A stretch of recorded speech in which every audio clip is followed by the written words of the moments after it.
get nervous talking to a phone. I talk to a camera all the time. What the heck? What the heck? What science is that? Oh my gosh, what's going on? What y'all doing? Oh no. Why are you guys on her phone? Why are you guys not on the camera? Mid-massive mobile home renovation series update. I promise you guys I will fill you in on what all has happened. I don't know where I'm looking here on my phone. I promise I'll fill you in on what all has happened. So that's what this video is going to do. It's going to be in the middle of the boys' bedroom makeover and the girls' bedroom makeover. I got things to do and stuff to tell you. I got implants. I feel like that's going to be like taken out of context somewhere. I got the screws in my mouth and a whole bunch of stuff has went down. So I got to fill you in on all that. But also my life has been consumed by dental stuff and makeover stuff. And it is halfway through December, kind of. And so I want to get in the Christmas spirit. I'm going to do a bunch of Christmas stuff today just to get me in the mood too. And I'm going to bring y'all along with me. I feel like I can't look y'all in the eye right now. Also, spoiler alert, one of the things I'm going to talk about here in a little bit is how my camera finally died. And y'all are on my phone with my little anime case. I'm staring at an anime character talking right now, man. I'm on my back camera on my iPhone. I don't know where I'm at in the camera focus. I got 3 lenses I'm looking at. I don't know which one I'm supposed to be making eye contact with. If my eye could travel right now on cue, that'd be awesome, because at least one of them could be looking at the right lens. It's always when I don't want it to. All right, follow, let's get this thing going. Oh, this reminds me of my old, oh my gosh. Got my Christmas shirt on. Got my britches. That was unflattering. Got my britches. That was unflattering. Got my britches. Got my fake claws. Made in China. Please tell me you came with glue. Why didn't you come with glue? How you gonna send me glue on nails without sending me glue?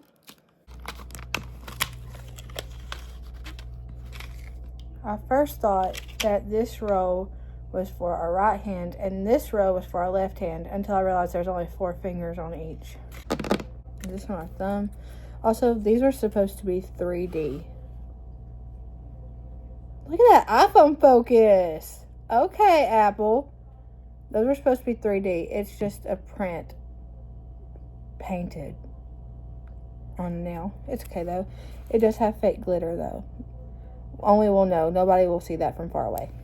Nobody will care. They did put little 3D gems on these. They probably won't live long. But they did, Apple.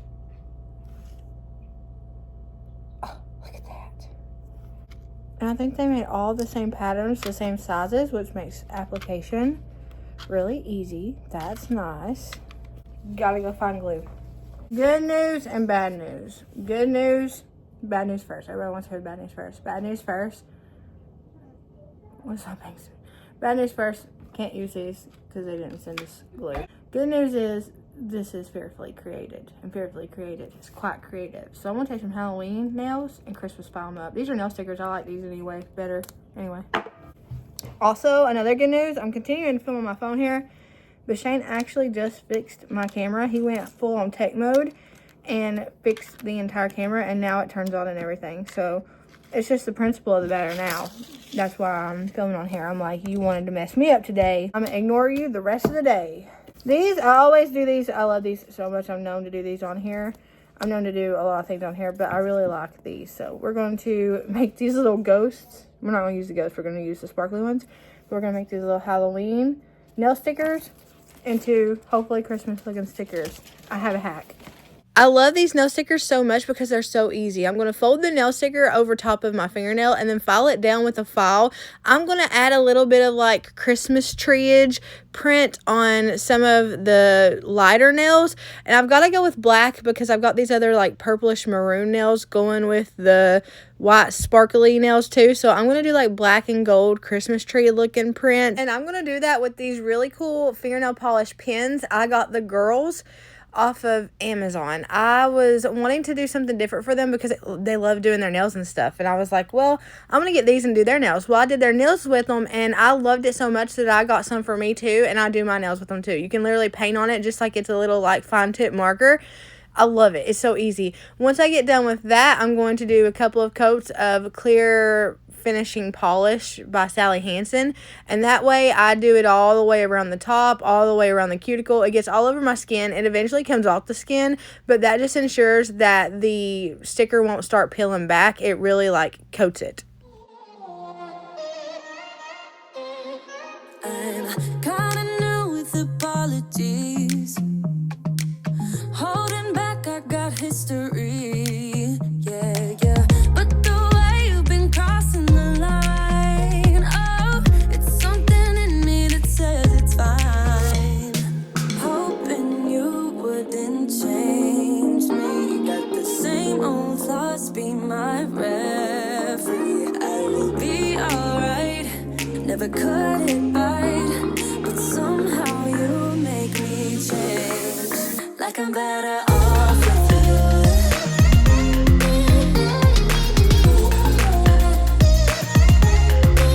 Like I'm better off with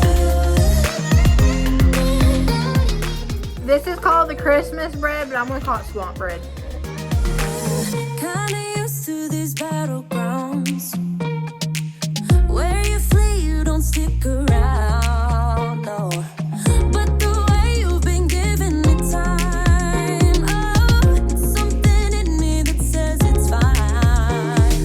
Hoping you wouldn't change me. You got the same old thoughts, be my referee. I will be alright, never cut it right, but somehow you make me change. Like I'm better off with you.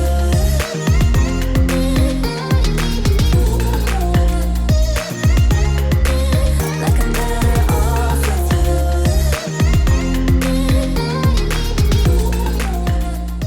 you. Okay, so what all has been going on, Merina? We had the flu. We went on a trip to Kentucky and came back and was ill for 3 weeks. I was only ill for a week of that, so that was a blessing, but it ran through our house for 3 weeks. So the flu hit us first and foremost. Then I went on a trip to Chattanooga for some dental stuff and found out I was going to be having surgery on my gums a lot sooner than I thought. So I was originally going to have surgery the day before Thanksgiving, but things were convoluted, so we ended up going with this first week of December. I was not expecting to have surgery in the middle of the holidays. I'm grateful. I was going to be here for whatever. If they had asked me to come in on Christmas Eve, I would have done it because I've been waiting for this like my whole entire adult teenager life. So I would have done it on Christmas Eve, Christmas, whatever. I would have done whatever they needed me to. But that definitely threw me for a loop when it came to doing the kiddos' bedroom series and planning for that, because I was not planning to have surgery and I wasn't planning to be out for a few days during all of this stuff. So went to Kentucky, got the flu, went to Chattanooga, came back, got an infection. Thankfully, they had prescribed me massive antibiotics to take before the surgery because we were trying to get that out of my system. And I hadn't had an infection in a while, but I had one tooth I was chewing that was living on a prayer, and it went out. It was like, girl, bye, not doing this anymore. I've been hanging on to dear life for years for you. I've been your only chewing buddy. We're not doing it anymore. So she got irritated.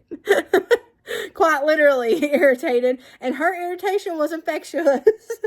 This happening, and we're smack dab in the middle of a huge present for the kids, so it couldn't stop me. I just tried to keep going as best as I could. Shane is thankfully such a helper. Y'all were being so nice to him in the comments of the last video, and we were cracking up as we were reading them, because a lot of you guys were asking where you can find one, and you could find one back in 2009 at the MySpace, but MySpace has went out of business since then, so I don't know where you find them now. Thankfully, I had Shane, and Shane is my backup. Shane is my go-to guy. Like, if I am falling short somewhere, he always picks up my slack, always, and I try to always do the same for him, because that's just how marriage works. That's just what marriage is. You just, where one falls, you just pick it up, and then you rotate all the time, and it's a chicken just ran by the window. It's just how it goes. So he was taking care of things as best as he could, and I was doing it as best as I could. It was a mess, but we did it in Jesus' name. After we got the infection out, I had to go straight into surgery. And in this surgery, I was worried because I have major dental trauma. Like, I didn't go to the dentist when I was a kid.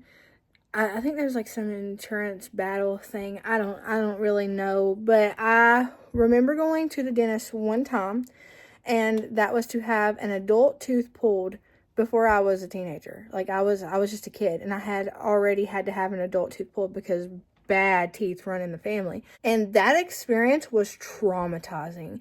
That wasn't a very traumatizing experience of my life. If you've read on the blog post about the time that Nanny got married, that's right around then, before that's whenever this happened to me. And I just remember literally rolling in pain on the couch as a little like 12-year-old, something, I don't know. And I was rolling the couch in pain, and people were just walking by me because I didn't have a bed at that point. I had a big old abscess on the inside of my mouth that I poked with my tongue, and it blew up. And it was like this big pocket full of abscess. And when I did that, it got in my system, I guess, and it sent me for a loop. Somebody in the middle of the night was like, "Do you want me to give you a hot toddy?" And I didn't know what that was. I was like, if it'll fix the pain, yeah. Like, it didn't fix pain, it won't fix pain. That kind of pain, even if you don't feel it, it's still there and it's still doing damage. So they actually finally got somebody to take me to a dentist at midnight. And you can ask Nanny if this is not the God's honest truth. Had somebody take me to the dentist almost midnight, and the dentist pulled that tooth in that state, and I got super sick from it. And I remember literally feeling just so sick while people were around me talking about insurance and who was going to pay for the thing. So it was not a good first experience and it was really rough. So that was in my mind when I started this journey, is I was like, all dentists are like this. All dentists are going to yank me in here, tell me to be quiet, stick a shot in my gum, and then yank a tooth out. And I have found through the grace of God, through this whole experience, that that is not the majority of dentists. Dentists care. They care about these people, and they don't just yank people's teeth out for fun. They take people's teeth out, and they do work on people's teeth to help them.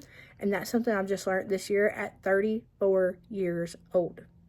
So when I feel like I did something big by going and sitting in that dentist chair without any medication, like other than the numbing stuff, I didn't take any laughing gas or anything, sat there for almost 4 hours and watched them and listened to them as they were kind and nice and informative, and drills were going and all the things. Did that and didn't cry, not once. Didn't pitch a nervous wreck fit, didn't do nothing. Sat there and talked to God in my head the whole time and thought about you guys the whole time. And this is what we're left with. I got screws in my gums. I've got them all on the back here because I don't have any teeth in the back. I had one tooth I was literally chewing on in the back. And then I had a bunch of broken ones up in the gum. And then I had a broken wisdom tooth. And they had to take the broken ones that were up here out. They had to cut the wisdom tooth out, and they had to extract the one down here that was living on a prayer that was really messed up. They had to extract all of those, then go in and place the screws. That's why I have a bunch of stitches in my mouth as well as screws right now.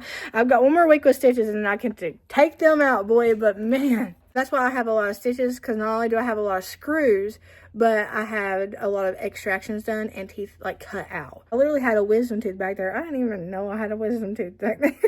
I had a wisdom tooth back there they had to cut out. And then they just put screws where they needed to, because in the front here, I got Invisalign and I always wear them. I wore the same pair for like 4 months at this point because my teeth just don't want to cooperate. So I've been wearing these, and they've been straightening up the teeth, but it's not just straightening up my teeth for cosmetic reasons like people think. It's to straighten them up for bone structure. I'm getting implants back here, but I'm not getting implants up here. They're actually doing crowns up here. I wanted to save my teeth if I could, so I get to save some of them. Most of them on the bottom, I get to save because they're in really good condition, surprisingly. The ones on the top, even though they look like they're in good condition, they're not in good condition. They have, you can see on the x-rays, when you can see through the tooth, they have massive decay and cavities in them, even if you can't see it. A lot of times it's because most of my damage is at my gum line, which you guys don't really see unless I smile really big and show my gums and do it like a Julia Roberts smile. That's what happened there. I was done for 3 days, couldn't talk much for 3 days. After that, it was not bad at all. The recovery actually wasn't bad at all. I was able to manage it with like ibuprofen and stuff. There was no mess. I thought it was going to be way worse than it was, and I can confidently tell you, as someone with who has had chronic dental pain throughout her life, a toothache is worse than the recovery from getting screws drilled into my mouth. Not even kidding. A massive toothache, one of those that will not go away, that rolls you in the floor and has you screaming and begging God to take the tooth out himself. Yeah, one of those. No, this has nothing compared to that sort of pain. And I wish I had known that, because I was expecting it to be awful. But the worst part was just not being able to talk for a couple of days because my jaw was sore. I've already been like eating differently this year, and I've lost weight. So I automatically didn't want to go grab for chips or cakes or anything like that. I've been drinking smoothies. Smoothies has been my thing without a straw. Because I did have teeth extracted, but smoothies have been my thing for the past week or so. I've been loving them. That's what I've been living off of, and it's been, I could eat something else right now if I want to, because I literally tried a manwich. I tried a manwich yesterday, and I was able to eat it, but like, I just don't want anything like that. I want smoothies right now. I can too if I want to, I just don't right now. I want smoothies all the time. Smoothie bowls, smoothies, tropical smoothies, all those things. That being said, all that happened in the middle of the makeover, and it got the videos a little stretched out. I didn't want to do 5 episodes for the boys' room, but I had to. Hopefully we don't have to do that much with the girls' room. Hopefully we don't have to do that many episodes. I want to get it done as quickly as possible. Good thing is we still have plenty of time, and we're getting started on it today. This is not a makeover video per se, but I do want to get in here and get this carpet ripped out so that whenever I start the new video for the girls' bedroom makeover, we're starting with a clean slate, no carpet, no staples, nothing, and we can just start laying the floor immediately. I did get questions about the boys' headboards and their clothing storage. I mentioned towards the end of the last video that we did get them headboards, but they hadn't got here yet. I just didn't want to make y'all wait to get that video on headboards. Like, I don't want to have to wait till the headboards got here for y'all to see that video, because it'd already been a week. So once they get here, I'll break off the girls' room and just like take you guys in there and show you guys what it looks like. It'll be placed somewhere in like the girls' room makeover, just us going in there so you can see the final result with the headboards. As far as the clothing goes, clothing storage is under bed storage, and I also have under bed storage things headed here too, so I'll show you guys that when they get here. Clothing storage is taken care of. I had to make sure I had a plan before we took the closet out for that, and then headboards are on the way, and I'll be sure to show you guys both of those things. Let's tackle this carpet. I'm giving y'all an overview of what the room looks like now. Now, we've already cleaned it out, so it's already been cleaned up. All the stuff's gotten out of here. We're doing a huge declutter just like we did in the boys' room at the request of the kiddos, because they want a fresh room. They don't want to be drowning in stuff, and I can feel that. You guys know I struggle with the same thing. I have been trying my best to get on that train that a lot of you guys have told me to get on, and it's bring stuff in, take stuff out. If you bring something new in, replace it. Don't just add to. That's what I want them to get into the habit of doing too. Also, look what I found on their wall. I was not about to get mad at this because I have a whole portrait on my arm. So, y'all wrote Binks on the wall. I had a whole portrait of Binks put on my arm. So we're even. It's even. I know a lot might find that as like disrespectful, but not only about like the Binks portrait on my arm, but I remember being a teenager and my walls being full of just my thoughts and my feelings. And while it might come off as disrespectful, it was a coping mechanism for me. So that just tells me I need to help them find better coping mechanisms. Okay, so I'm getting ready to take up the carpet in the girls' room. I think I'm gonna do it differently than I did when we were in the boys' room, because when we were in the boys' room, we were trying to roll it and it was just, So I'm gonna cut it into pieces right from the get-go. That way we can just get this thing out of here and it's easy and I ain't got a headache, and yeah. We've been trying to figure out which carpet is original to the double wide, whether it was the carpet in the boys' room or the girls' room, and it's definitely this carpet. Is that stuff safe to touch? Yeah. A lot of water damage. I bet you anything that's where she had that cooler there. Thankfully subfloor is good. We are guessing this carpet is around 35 years old. Given manufacturing time, maybe even older because this double wide is 34 years old. So this had a lot of stains underneath it. It wasn't that it wasn't taken care of. It's just that it wasn't changed out. The previous owner took very good care of this double wide. I mean, they babied it, and that's why it has such good bones for a almost 35-year-old double wide. So it wasn't the fact that, oh, it was neglected or anything. It was just really, really old. And when something gets so old, you just have to change it out. So that's what we're doing here. We're changing this out, and instead of going back to the route of carpet, we're going to go hardwood or luxury vinyl plank flooring. While peeling this up, we found a lot of stuff. There was a lot of dust, grime, and dead things too, and it was just where it had been there for so long. I'd say several, decades went by and things happened and stuff came up and people dealt with things and stuff. So we found a lot of stuff in here while we were getting at the carpet. We even found some old paper, almost like measuring tape. It was really neat. But we found all sorts of stuff. Surprisingly, even though the carpet wasn't in really good condition, the mat underneath was in really good condition. If I'm talking a little weird, it's because my tongue's trying to get stuck up in my stitches, so I'm having to maneuver my mouth in really odd ways that I'm not used to doing. I'm not used to talking this way. Now, we're going to go with the same flooring that we went with in the boys' room because the girls really like that flooring too. I have a really big problem with mixed hardwoods, but we got to do what we got to do. Or they use tape strips. Perfect measuring tape. Accurate measurements. So old. Paper measurements. I've never seen that before. Okay, I know somebody in the comments is going to have the lore to this. Because I've never seen this before, but it's paper measurements. Come in clutch with the info. Right, look, it says 2 foot right there. That's neat. There's 9 yards.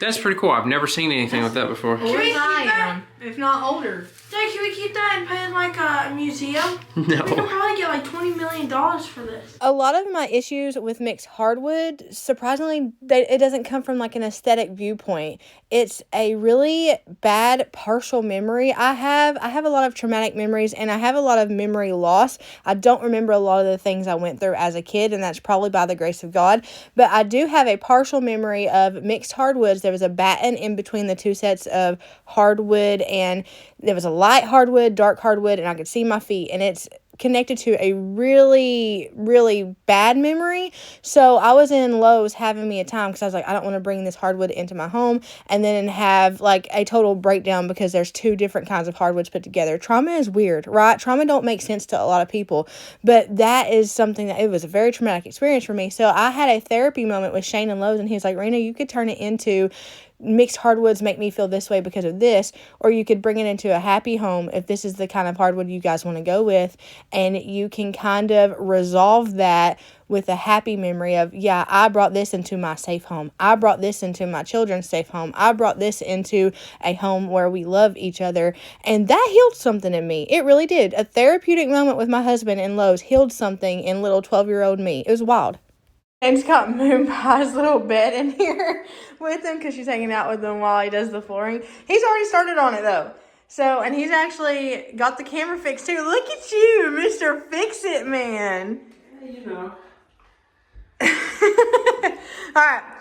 We will catch back up with you guys. Shane's already started the flooring here, but you guys will see that. We'll start off with that in the first episode of the Girls Bedroom Makeover mini-series. Thank y'all for hanging out with me. I hope y'all have a blessed morning, evening, night, whatever it is, wherever you're at. Know that I love you, but Jesus loves you so much more. Love you so much more. I'll see y'all in the next one. What are you doing looking at me like that?